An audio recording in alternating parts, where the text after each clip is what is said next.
Gacy was well respected in his community and even dressed up as a clown to entertain children. He said to me, "Clowns can get away with murder." Hai semuanya, gimana kabar kalian hari ini? Semoga baik-baik aja ya. Hari ini aku akan nemenin kalian dengan cerita yang pastinya tuh menarik untuk kalian dengar. Cerita kali ini tentang salah satu pembunuh yang paling sadis di Amerika. Bahkan sampai diangkat menjadi film. Langsung aja yuk ke ceritanya.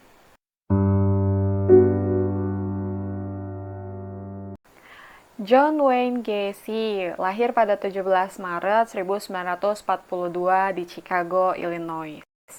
Dia adalah anak kedua dari 3 bersaudara dari John Stanley Gacy dan Marion Robinson. Sejak usia 4 tahun, Gacy sudah berulang kali mengalami kekerasan secara verbal dan fisik oleh ayahnya yang seorang pecandu alkohol. Namun, seperti informasi yang aku dapat bahwa ayahnya selalu meminta izin terlebih dahulu kepadanya sebelum melakukan kekerasan dengan mengatakan kepadanya bahwa dia adalah anak yang bodoh dan bertingkah seperti seorang perempuan. Ketika Gacy berusia 7 tahun, dia dibully berulang kali oleh teman-temannya. Namun, ia tidak pernah mengadu kepada orang tuanya karena takut ayahnya akan menyalahkannya dan dia akan dihukum berat. Saat Gacy duduk di sekolah dasar, dia didiagnosis mengidap penyakit jantung bawaan yang membatasi aktivitas fisiknya. Sehingga ia mengalami kelebihan berat badan dan menjadi sasaran ejekan teman-teman sekelasnya. Pada usia 11 tahun, Gacy dirawat di rumah sakit selama beberapa bulan setelah tiba-tiba pingsan yang tidak dapat dipahami oleh tim medis. Ayahnya menyimpulkan bahwa Gacy pura-pura pingsan karena dokter tidak dapat mendiagnosis alasan pingsannya. Setelah 5 tahun keluar masuk rumah sakit, akhirnya ditemukan bahwa dia memiliki gumpalan darah di otak yang dibiarkan. Namun, ayahnya terus menyiksanya. Dan ia putus sekolah karena kesulitan mengejar ketinggalan pelajaran saat ia keluar masuk rumah sakit. Ejekan ayahnya semakin menjadi. Menurut ayahnya, itu bukti bahwa Gacy sangat bodoh. Meskipun ia mengalami masa kecil yang penuh siksaan dari ayahnya, Gacy mengatakan bahwa ia tetap mencintai ayahnya dan merasa bahwa ia tidak pernah cukup baik di mata ayahnya. Pada usia 18 tahun, ia masih tinggal bersama orang tuanya dengan terlibat dalam beberapa kegiatan, yaitu dalam kelompok partai dan bekerja menjadi asisten kantor polisi. Saat itu, ia menikmati perhatian positif yang diberikan orang-orang di luar lingkungan rumahnya, dan ia menganggap itu pencapaian terbesarnya. Namun, ayahnya dengan cepat memadamkan kebahagiaannya. Bertahun-tahun dilecehkan ayahnya, ia merasa lelah dan setelah dilarang menggunakan mobil sendiri oleh ayahnya, ia akhirnya memutuskan keluar dari rumah untuk pindah ke Las Vegas, Nevada.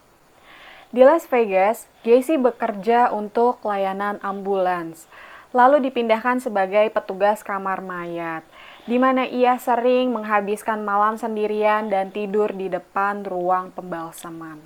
Pada malam terakhir Gacy bekerja di sana, dia tanpa sadar masuk ke peti mati dan membelai mayat seorang remaja laki-laki. Setelah itu, ia bingung kenapa ia terangsang secara seksual dengan mayat laki-laki. Dan ia memutuskan untuk pulang ke rumahnya di Chicago dan melupakan pengalaman itu. Pada saat ia di Chicago, dia diterima di Northwestern Business College dan lulus pada tahun 1963. Dia kemudian mengambil posisi train management di perusahaan sepatu non-Bush dan dengan cepat dipindahkan ke Springfield, Illinois, di mana dia dipromosikan ke posisi manajemen. Di sana Gacy bertemu dengan seorang wanita bernama Marilyn Myers dan mulai menjalin hubungan dengannya. Lalu 9 bulan kemudian mereka menikah pada tahun 1964. Selama tahun pertamanya di Springfield, ia semakin mendapatkan perhatian positif dari lingkungannya.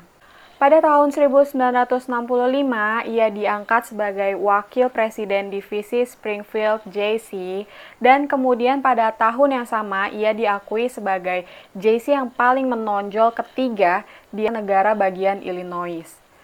Untuk pertama kalinya dalam hidupnya, JC merasa sangat percaya diri dan penuh harga diri. Sudah menikah, memiliki pekerjaan, bereputasi baik, dan telah meyakinkan banyak orang bahwa dia adalah seorang pemimpin. Satu hal kemudian yang mengancam kesuksesannya, juga reputasinya adalah meningkatnya kebutuhan untuk terlibat secara seksual dengan remaja laki-laki muda. Jesse pindah dari Springfield ke Waterloo, Iowa, dan ia segera bergabung dengan Waterloo Jaycees. Pada tahun 1967, ia menerima pengakuan sebagai wakil presiden luar biasa dari Waterloo Jaycees dan mendapatkan kursi di Dewan Direksi. Namun, tidak seperti di Springfield, Waterloo Jaycees memiliki sisi gelap yang melibatkan penggunaan narkoba, pelacur, dan pornografi. Jesse dengan cepat pula berpartisipasi dalam kegiatan ini. Jesse juga mulai mewujudkan keinginannya untuk berhubungan seks dengan remaja laki-laki yang banyak diantaranya adalah pekerja di restoran ayam goreng yang dikelolanya. Dia mengubah ruang bawah tanah tempat itu menjadi tempat nongkrong sebagai cara untuk menarik remaja laki-laki. Ia menyediakan alkohol dan pornografi. Saat para remaja laki-laki itu mabuk berat, Jesse memanfaatkan situasi itu untuk mencabulinya. Sementara istrinya di rumah tengah sibuk mengurus 2 anak mereka. Jesse menggambarkan hidupnya pada titik itu hampir sempurna karena ayahnya akhirnya mengakui kesuksesannya dan minta maaf kepadanya atas kekerasan secara fisik dan emosional yang ia lakukan kepadanya. Setelah berada di atas angin, pada Maret tahun 1968, Jesse dilaporkan ke polisi oleh orang tua dari remaja laki-laki bernama Donald Voorhees yang berusia 15 tahun yang telah dicabulinya. Korban lainnya menyusul membawa laporan. Jesse ditangkap dan didakwa dengan tindak sodomi terhadap anak berusia 15 tahun dan percobaan penyerangan terhadap anak laki-laki lainnya. Tuduhan itu ia bantah keras, namun akhirnya ia pun mengaku. Setelah ketahuan membayar orang untuk mengancam Voorhees untuk tidak datang ke pengadilan, ia dipenjara 10 tahun atas kasus sodomi. Di penjara ia bersikap sangat baik dengan memperoleh posisinya sebagai kepala juru masak. Pada Oktober 1971, 2 tahun setelah ia dipenjara, dia dibebaskan dengan masa percobaan selama 12 bulan. Namun, ia kembali beraksi di Chicago pada Februari tahun 1971. Ia menangkap remaja laki-laki dan mencoba memperkosanya. Pada 2 Januari 1972, Jesse bertemu korban pembunuhan pertamanya. Timothy Jack McCoy berusia 16 tahun saat ia sedang menunggu bus yang datang esok hari. Lalu Jesse menawarkan untuk menginap di rumahnya, dan Timothy pun menerima tawaran Jesse. Paginya, Timothy membantu menyiapkan sarapan dan membawanya ke kamar Jesse dengan masih memegang pisau. Jesse mengira Timothy akan menyerangnya, maka dengan sigap Jesse langsung membunuh dan berhubungan seksual dengan mayatnya. Hal itu membuatnya ketagihan karena ia mengaku merasakan sensasi seksual yang tinggi. Untuk menutupi jejak mayat itu, ia kubur di bawah rumahnya. Kemudian ia bersiasat dengan bekerja di bidang konstruksi dan membuka lowongan kerja untuk para remaja laki-laki yang dapat dibayar murah. Mayat yang menumpuk di rumahnya membuat bau busuk semakin menyengat, hingga tetangganya meminta Jesse untuk menghilangkan bau itu yang tidak diketahui tetangganya dari mana asalnya. Pogo. Oh, Pada tahun 1975, Gacy menjadi anggota di sebuah komunitas badut di mana anggota-anggotanya sering tampil di acara-acara penggalangan dana dengan tujuan menghibur anak-anak yang berada di rumah sakit. Gacy membentuk karakter badutnya yang ia beri nama Pogo the Clown dan Patches the Clown. Ia mendeskripsikan Pogo sebagai badut yang bahagia, sedangkan Patches merupakan karakter yang lebih serius. Dari sinilah Gacy dikenal sebagai The Killer Clown. Pada 11 Desember 1978 di Des Moines, Robert Peace yang berusia 15 tahun hilang setelah meninggalkan pekerjaannya di apotek. Sebelumnya, Peace memberitahu ibu dan rekan kerjanya bahwa ia akan melakukan wawancara dengan kontraktor konstruksi untuk penempatan pada musim panas mendatang. Namun, ia menghilang tidak kembali ke rumah. Orang tuanya pun melapor ke polisi.